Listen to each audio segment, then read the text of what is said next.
Muito bem, a aula de hoje é uma introdução, então, o que são esses materiais cerâmicos, via de regra. Então, o primeiro exemplo que eu sempre trago é esse cubo de sílica com isolamento térmico, e por incrível que pareça, o núcleo dele está em 1250 graus e a pessoa consegue manipular sem necessariamente ter que usar um EPI. Onde é que ele é utilizado? No isolamento térmico de espaçonaves, certo? Então, ali é um cara que consegue, de alguma maneira, isolar termicamente toda a temperatura que está ali. Então, as primeiras evidências que a gente tem de materiais cerâmicos como materiais com alguma função de engenharia ou alguma função técnica são o quartzo e a obsidiana, que é o famoso vidro vulcânico, para utilização em algumas ferramentas de corte lá no Paleolítico barra Neolítico da vida. Também temos a questão das cerâmicas, que eram muito utilizadas na cultura dos povos mais primitivos, Egito, China, Japão, Mesopotâmia, quase todos eles trabalhavam esses materiais hoje ditos cerâmicos de alguma maneira a ponto deles ter alguma propriedade mecânica, física ou química adequada para a utilização. Muito bem, de onde é que vem a palavra cerâmica? Vem do grego, que seria matéria química queimada. Por que a gente diz isso? Que boa parte das propriedades que a gente espera para a utilização do material cerâmico, elas só acontecem após um tratamento térmico de alta temperatura. Muitas vezes, no exemplo do caso dos materiais argilosos, que é chamado de ignição, como é feito, por exemplo, na olaria, que é essa imagem à direita. Então, tecnicamente, eles são materiais inorgânicos, a grande parte deles, ou seja, eles não têm carbono na constituição. Eles são materiais metálicos e não metálicos ligados por ligações iônicas e ou covalentes, ou ligações iônicas com caráter mais covalente, ou seja, diferença de eletronegatividade menor. Também eles têm composições químicas muito variadas, então eu posso ter uma gama infinita de elementos químicos formando um material cerâmico bem complexo. Então, como eu já tinha falado lá na aula anterior da revisão dos conceitos, as propriedades vão variar principalmente de acordo com a ligação química e também o caráter desta ligação, o quanto iônico é essa ligação iônica e o quanto não é. Em termos de propriedades mecânicas, a gente costuma dizer que os materiais cerâmicos eles são duros, então eles têm elevada dureza, e eles são frágeis, ou seja, o comportamento mecânico deles é frágil. Eles vão ter uma ruptura abrupta, sem nenhum aviso ou evidência dessa mesma ruptura quando em serviço. Eles têm baixa tenacidade, ou seja, eles conseguem reter pouquíssima energia antes de realmente quebrar, e eles têm baixíssima ductibilidade, ou seja, o comprimento final depois de uma certa solicitação é muito baixo se comparado com o comprimento inicial. Bem diferente daquilo que a gente tinha nos materiais poliméricos, que alguns deles podiam chegar a 600, 700% de ductibilidade com relação ao comprimento inicial. Então, como já foi dito, eles são tecnicamente isolantes térmicos e elétricos, porque a ausência de elétrons de condução, ou seja, elétrons que possam conduzir ou se movimentar dentro das estruturas dos materiais. Apesar de que temos exceções, os materiais cerâmicos semicondutores, alguns condutores e até mesmo supercondutores. Entendo que os materiais cerâmicos serão condutores ou supercondutores em faixas muito específicas de temperatura, dificilmente em temperatura ambiente. Via de regra, por terem ligações tecnicamente e normalmente iônicas, eu preciso de muita energia para romper todas essas ligações e separar os átomos e reformar de novamente em íons. Eu preciso de um alto ponto de fusão. Então a gente costuma dizer que quimicamente eles são estáveis em condições ambientais severas. Ou o que seriam essas condições ambientais severas? Seriam condições nas quais os outros componentes, os outros materiais teriam dificuldade ou deteriorariam quando da utilização. Tudo isso que foi explicado até o momento, de novo, devido à estabilidade das fortes ligações químicas, principalmente iônica. Então, nós temos também a questão da fragilidade, então nós temos cerâmicas consideradas superplásticas, que um exemplo é a zircônia. certo? Estabilizada com óxido de ítrio, que são esses materiais. A zircônia é muito comum em alguns tratamentos dentários, e o óxido de ítrio é esse floculado branco que a gente tem aqui à direita. Nós também temos os isolantes térmicos clássicos. Então, assim, o diamante, por exemplo, ele tem condutividade térmica.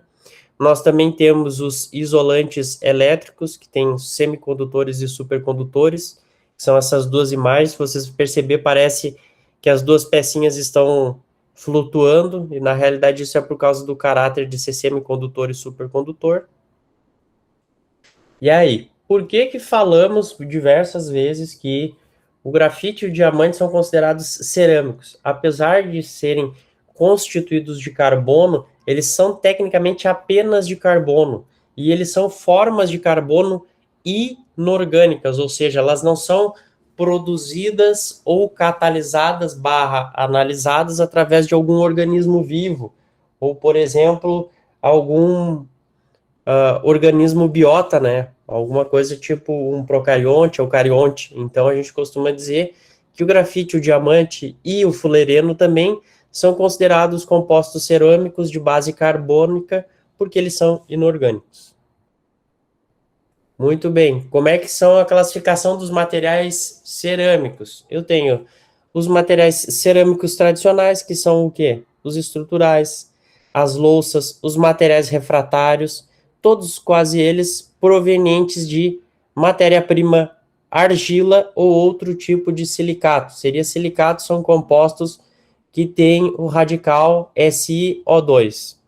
Nós também temos os vidros convencionais e os vitrocerâmicos, os materiais abrasivos, que são aqueles que estão impregnados, por exemplo, numa lixa, os materiais que são cimentos, né? Então a gente tem que entender como é que são formatados os cimentos, de onde que surgiu o cimento, como se percebeu que ele seria um material cerâmico.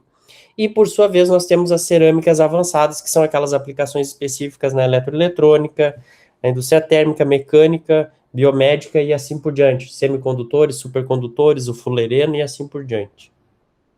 Aqui a gente tem o organograma, quase uma árvore genealógica de como são classificados os materiais cerâmicos, tendo atenção que vidros, a gente tem os vidros comuns e os vitrocerâmicos, e nas cerâmicas tradicionais nós temos desde refratários, louças sanitárias de mesa, cerâmica estrutural e revestimentos.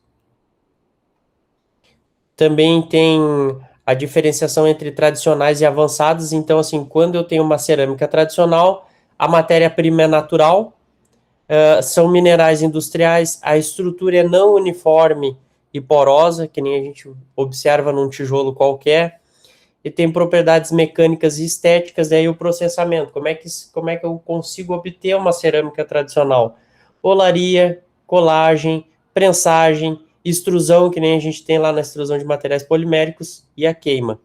Quando eu falo de uma cerâmica avançada ou de alto desempenho, alta tecnologia, nós falamos que as matérias-primas são produtos químicos industriais com uma dureza super alta, acima de 98%. Tecnicamente, ele é bem mais homogêneo, esse material cerâmico, e a porosidade é super controlada.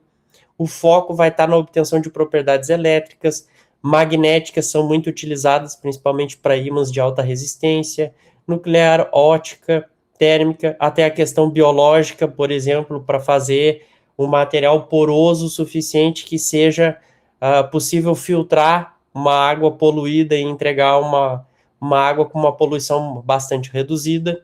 E aí, como que é feito o processamento desses materiais cerâmicos avançados? Eu posso fazer por prensagem isostática, moldagem por injeção, sinterização, ligação por alguma reação química que vai para um reator, que vai me induzir condições de temperatura e pressão suficiente para a produção dos mesmos. Principais aplicações é a indústria eletrônica, estrutural, química e de materiais refratários, como aquele do primeiro slide lá utilizado nas espaçonaves. Aqui nós temos as cerâmicas tradicionais, né, que são telhas, tijolos e assim por diante. Temos a cerâmica branca, que nada mais é que o beneficiamento da própria cerâmica. Temos as cerâmicas avançadas, que na realidade elas são produzidas por processos químico-mecânicos diferenciados. onde eu trabalho principalmente o quê? Elevada pureza, então eu não posso ter quase impurezas dentro da minha matéria-prima. O tamanho da matéria-prima é muito pequeno, menos que um micron, então é 10 da menos 6 metro pequeno o tamanho de partícula. Normalmente, o que eu obtenho através disso? Óxidos, que são compostos com oxigênio, os nitretos e os carbetos, que são materiais altamente duros e resistentes. A gente costuma dizer que a matéria-prima ela é sintética, ou seja, eu vou fazer uma síntese, uma reação química para obter esse tipo de material. Aí o exemplo que tem aqui, né, pessoal, é a alumina com pureza acima de 99,99, apesar de não ser 100. Você sabe onde é que tem a maior utilização de alumínio puro no dia a dia? Alguém imagina onde é que eu posso ter alumínio puro sendo utilizado?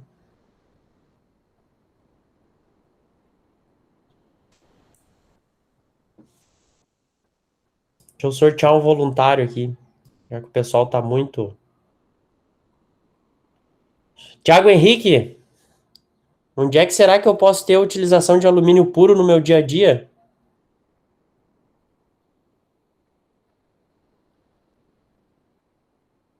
Bah, não Tiago sei, Henrique, professor. tá me ouvindo? Tô ouvindo. Sim ou não? Não tem ideia. Não, não sei. Novidade. Tylon,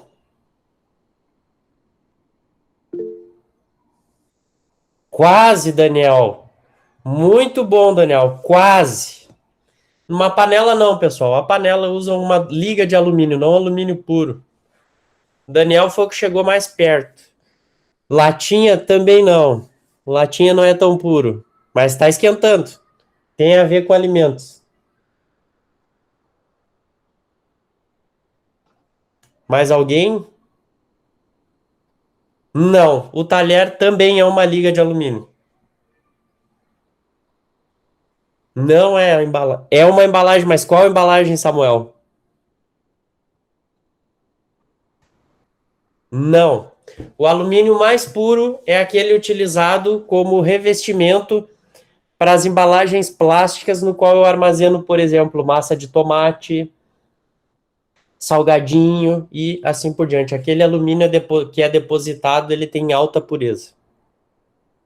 Chegamos próximos, mas nem tanto. Seguindo adiante, nós temos a cerâmica eletrônica, que são aquelas à base de silício, utilizado principalmente o quê? Nas placas de circuitos integrados, instrumentos, sensores. A cerâmica estrutural, que é utilizado o quê?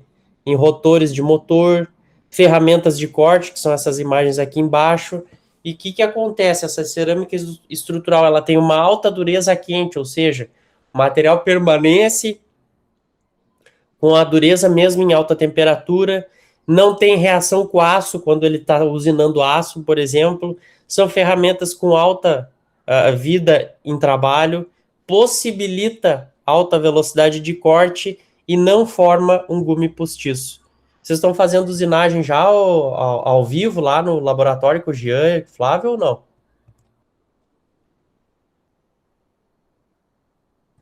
Sim. Então, obviamente que lá no laboratório não tem essas ferramentas de cerâmica estrutural de alta qualidade, mas tecnicamente é o mesmo princípio, só muda o material.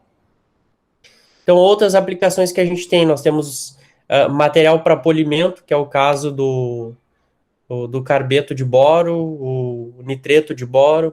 Também tem utilização em eixos, bicos, com alumínio, né, que são meios de moagem, que são materiais que têm que ser extremamente duros para que quando em contato com o material mais macio ele facilite a desmanchar.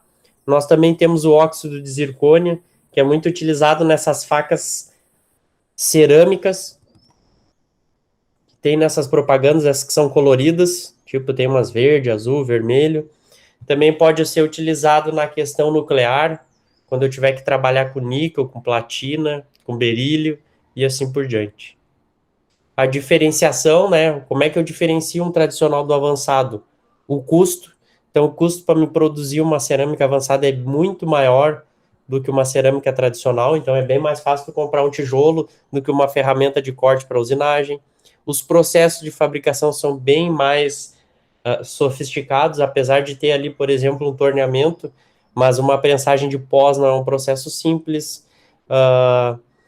Tape casting, então, nem se fala. O processo sol-gel, que nós vamos fazer um trabalhinho, alguém vai falar sobre esse processo. Os tipos de matéria-prima que a gente utiliza para esses materiais, então, nós temos as naturais, são aquelas que não têm beneficiamento, a própria argila do dia a dia, aquela que também pode ser utilizada para o trabalho escolar. Nós temos aquelas que são refinadas ou simplesmente industrializadas, então é uma segunda etapa, que ela vai trabalhar principalmente aqui em cerâmicas brancas, os produtos refratários, os vidros convencionais. Depois eu tenho as industrializadas por processos químicos e mecânicos, ou os dois ao mesmo tempo, que são aquelas que buscam dureza e tamanho de partícula, e as sintéticas, que são aquelas bem mais específicas, utilizadas nas cerâmicas mais avançadas. Então aqui tem de novo os tipos de matéria-prima. E seria isso por hoje, pessoal. Dúvidas? Essa aula aqui é bem mais simples, porque na aula que vem, temos que conversar para a aula que vem.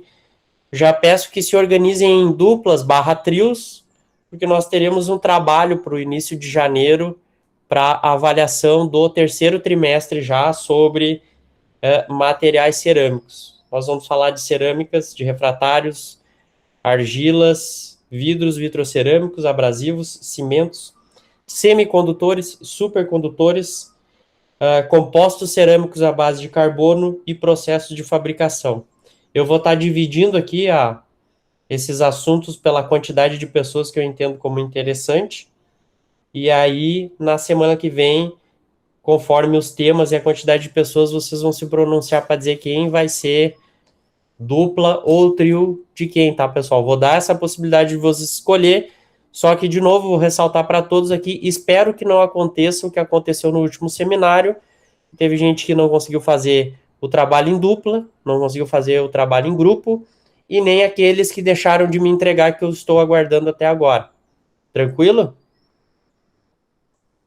Tranquilo, professor. Dúvidas? Por mim, tudo tranquilo. Obrigado, Wagner.